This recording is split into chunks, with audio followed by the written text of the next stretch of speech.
Sir George Bloody Mackenzie, a figure entrenched in Scottish history. He's become synonymous with infamy due to his role in the persecution of Covenanters during the 17th century. However, it's in the recent years that his spectral legacy gained prominence, with many attributing the haunting in Edinburgh's Greyfriars Kirkyard to his vengeful spirit, famously known as the Mackenzie Poltergeist. Remarkably, the man who followed Mackenzie as Lord Advocate, John Dalrymple, 1st Earl of Stair, emerges as a character whose impact may have surpassed even that of his infamous predecessor. While Mackenzie was known for his ruthless persecution of Covenanters, Dalrymple's legacy is stained with the ominous shadows of the Glencoe massacre. Dalrymple played a central role in the orders issued for the Glencoe massacre in 1692, an event that left a grievous mark on Scottish history. The massacre, a result of political machinations and betrayal, saw the slaughter of members of the MacDonald clan, who'd been mistakenly perceived as unyielding in their opposition to the new regime. The betrayal of the MacDonalds is perhaps best summed up by the song The Massacre of Glencoe by the Scottish group the Corries. They came in the night while the men were asleep, this band of Argylls through snow soft and deep. Like murdering foxes among helpless sheep, they slaughtered the house of MacDonald. This dark episode underscores the ruthlessness of political power in 17th century Scotland, with Dalrymple's decisions resulting in a tragic loss of lives and a scar on the nation's collective memory. While the spectre of Mackenzie haunts Greyfriars Kirkyard, Dalrymple's historical legacy resonates through the sombre echoes of Glencoe, a testament to the harsh realities of political power and its devastating consequences on the Scottish landscape. The ghosts of these men, one in the legal chamber and the other in the misty glens, intertwine to tell a tale of power, betrayal, and the enduring echoes of a blood-stained era. When you travel along the A82, one of Scotland's most iconic roads, you pass through some of the most evocative landscapes Scotland has to offer. These are landscapes that have inspired generations of artists and writers over the centuries.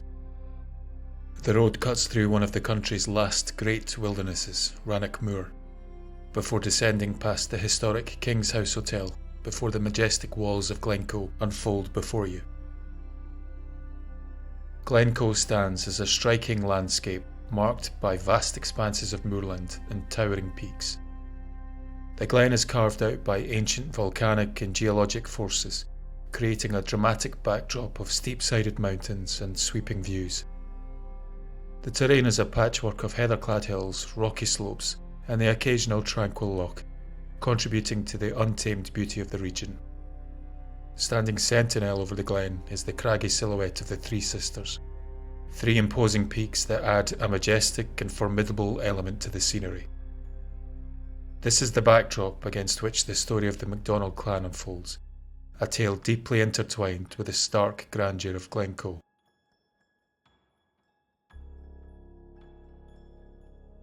The landscape, with its rugged beauty and harsh contours, serves as both a witness to history and a silent narrator of the events that transpired in this remote corner of the Highlands in 1692.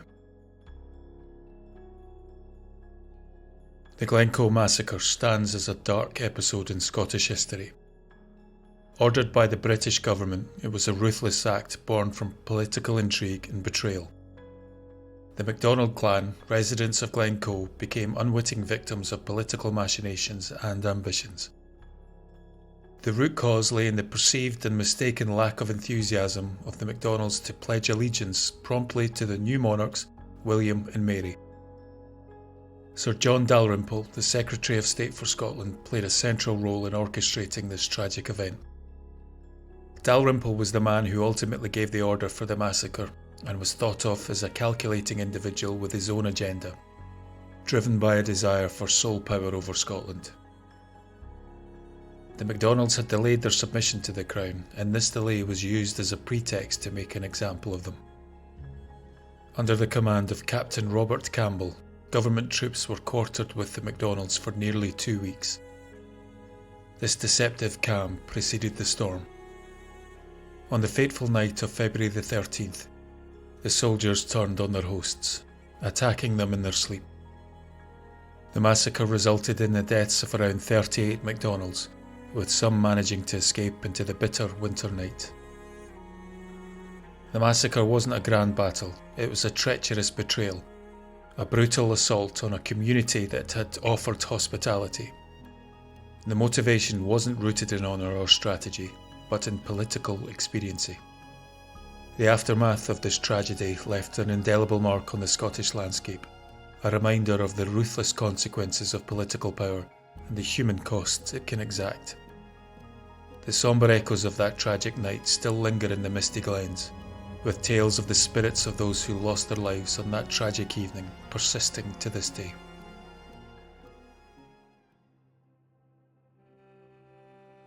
In 1692, Glencoe was made up of a series of scattered crofts on the outskirts of a larger settlement in the heart of the Glen. Due to the rocky terrain and the River Coe cutting through the landscape, there was some distance between each home. Your nearest neighbour could be up to a mile away, which meant unless it was a gathering, you lived in some solitude most of the time. The evening of the 12th of February, the night before the massacre, was a bright, still and bitingly cold night. The moon loomed high in the sky and patches of mist hung low above the treetops. The towering mountains that form the natural walls of the Great Glen could be seen silhouetted against the starry sky, forming an impenetrable barrier. In one of the crofts nestled on the edge of Glencoe, the inhabitants experienced an eerie disturbance, something that may have saved the lives of them and their family. As the moon cast its ethereal glow across the landscape and the biting cold air settled in, mournful wails echoed through the glen.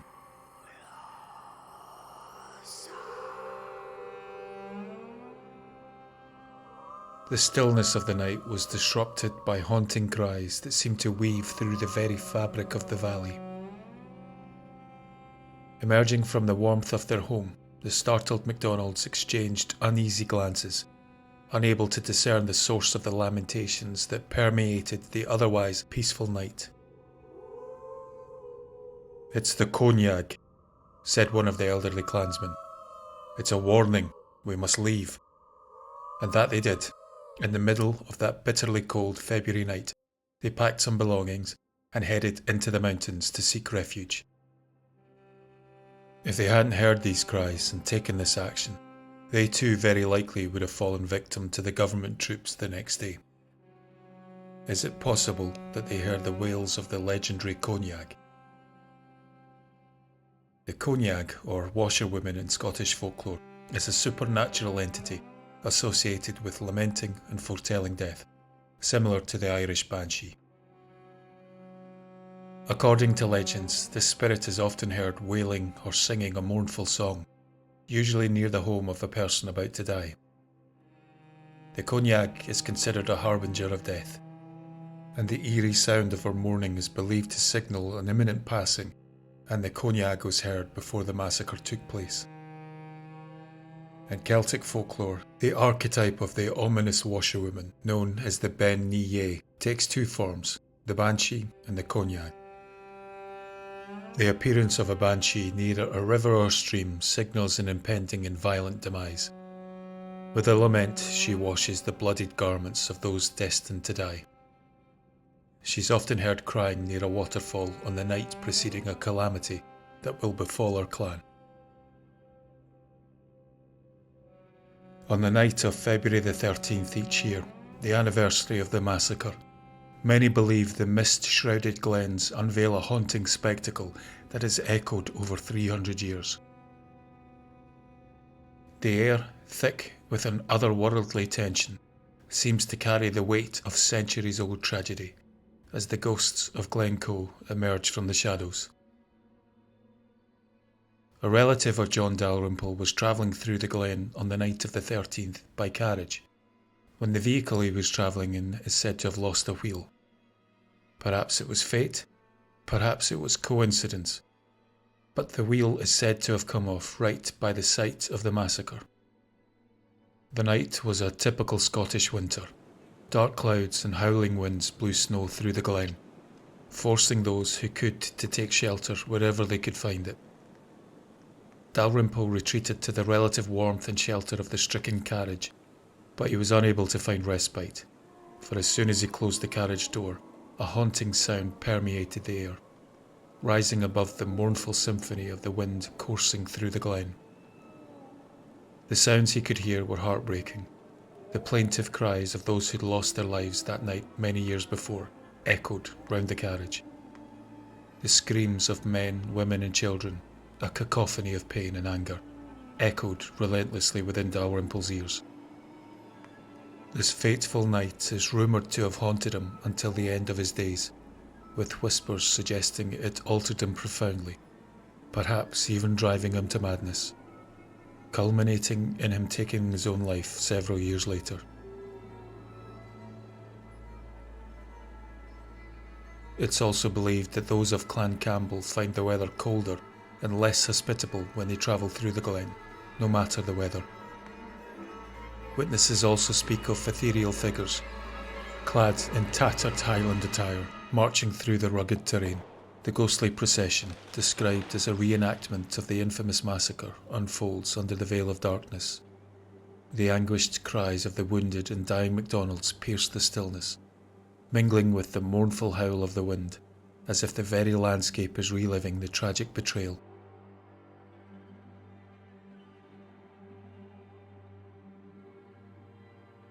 A lone piper, phantom fingers skillfully dancing on an invisible bagpipe, adds a melancholic soundtrack to the spectral drama.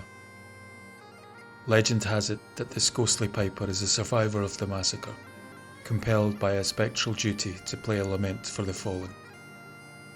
The mournful melody reverberates through the Glen, a poignant reminder of the blood-stained history etched into Glencoe's very soul. As the sun dips below the rugged, towering peaks and shadows lengthen over the Glen, the ghosts of Glencoe remain eternally woven into the fabric of this haunting landscape. The tragic echoes of that fateful night persist in the eerie whispers of the wind, and the sombre spectres of betrayal linger in the misty expanse. The viciousness of that night is as horrifying now as it was then. The stories of those who fell victim to political machinations and the ambitions of men continue to resonate, a chilling reminder of the cost of power and the enduring consequences it can exact on the human spirit. In the silence of Glencoe, the past is not buried. It's alive in the rustling leaves, the ancient stones and the quiet streams. Whether you believe in the supernatural or not, the collective memory of that dark night is embedded in the very rocks and heather that carpet this solemn and picturesque Glen. As we take our leave from the spectral realm, the ghosts of Glencoe endure, silently urging us to remember, reflect and honour the enduring spirits that haunt this timeless Scottish landscape.